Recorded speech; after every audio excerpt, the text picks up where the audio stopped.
नमस्कार दोस्तों, स्वागत करती हूँ आपका एक और नई कहानी के साथ। गांव की रहने वाली रेवा इलाहाबाद के एक बड़े व्यापारी का बेटा सूरज के साथ उसका विवाह हुआ।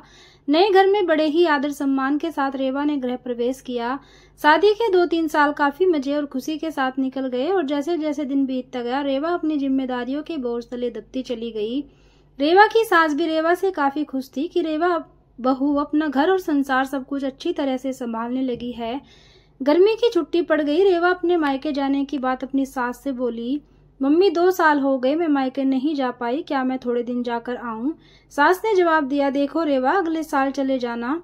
रेवा यह सुनकर काफी नाराज और दुखी होकर सोचने लगी कि जब चंचल दीदी हर 3 महीने पर घर आती हैं तो मम्मी काफी खुश होती हैं और कहती कितने दिन के बाद आई हो और मुझे 2 साल हो गए, मेरे बारे में कोई कुछ सोचता ही नहीं है, मेरी खुशी किसी के लिए कोई मायने ही नहीं रखती है और क्या दिन भर इन लोगों को खाना बना के खिलाती रहूं, घर का सारा काम करती हूं, क्या मेरी जिंदगी यही है? और रेवा कमरे में आंसू की धारा समेटे दाखिल हुई।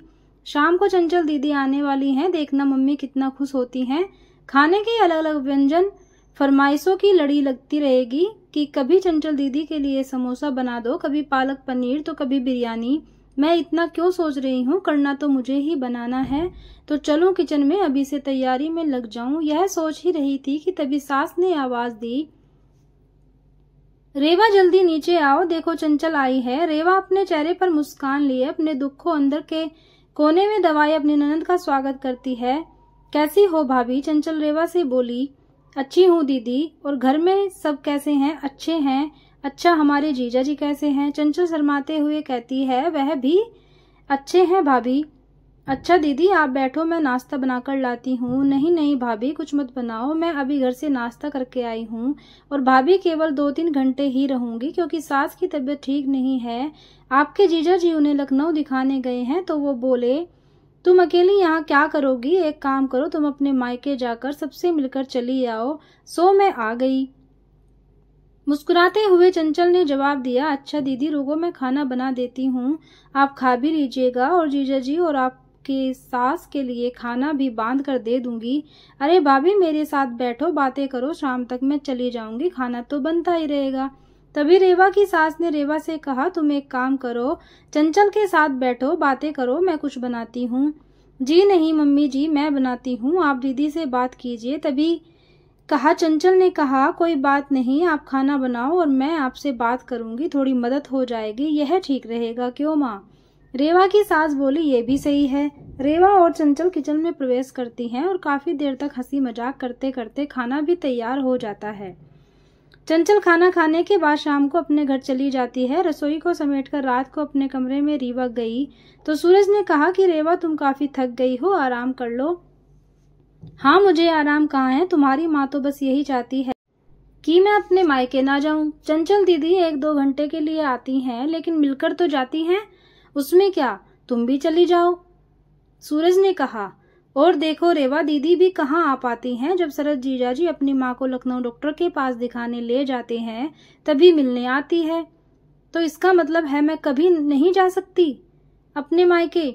ऐसा तो मैंने नहीं कहा रेवा। अच्छा तुम शांत रहो, मैं कल माँ से बात करता हूँ, तुम अपने मायके चली जाना। ठीक है, तुम तो रहने दो। गुस्सा करते हुए रेवा सो जाती है।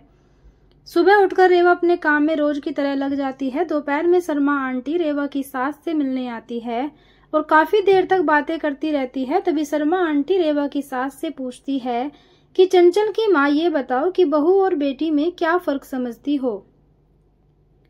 रेवा इस सवाल के जवाब का इंतजार कर रही थी कि मम्मी जी का इस पर क्या जवाब होगा। रेवा की सास ने मुस्कुराते हुए बोली, बेटी कैसी भी हो पर वह मीठी होती है, बहू नमक की तरह नमकीन होती है।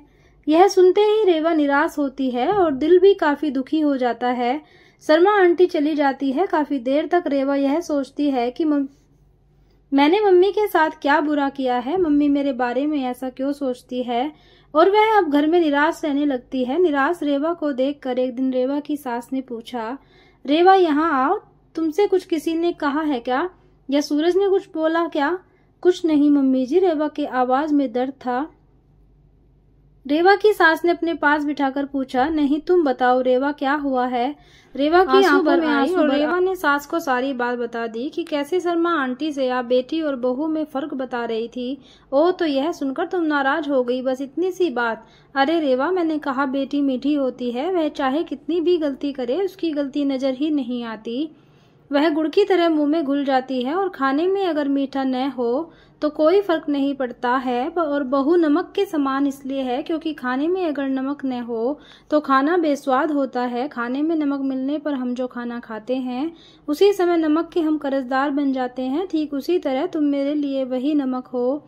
मैं अपने स्वार्थ के लिए तुम्हें कहीं नहीं जाने देती हूँ क्योंकि तुम्हारे न रहने पर घर सूना सा लगता है। इस घर को संभालती हो इसलिए हम तुम्हारे कर्जदार हैं। रेवा सारी बात समझ जाती है और अपनी सास के गले लिपट कर रोने लगती है। शाम को सूरज जब घर आता है तो अपनी माँ से कहता है कि माँ, रेवा अपने मायके जाना चाहती है एक दिन के लिए। रेवा तपाक के बोल उठी, नहीं नहीं, मुझे नहीं जाना। मैं चली गई तो खाने में कोई स्वाद नहीं रहेगा। सूरज को कुछ समझ नहीं आ रहा है। कल रात मायके जाने के लिए मुझसे कह रही थी, अचानक से इसे क्या हो गया। सूरज सोचने लगा कि इन औरतों को समझना मर्दों के बस के परे है। रेवा की सास रेवा के सिर पर हाथ फेर रही थी और सूरज एकटक लगाकर रेवा और अपनी माँ को देख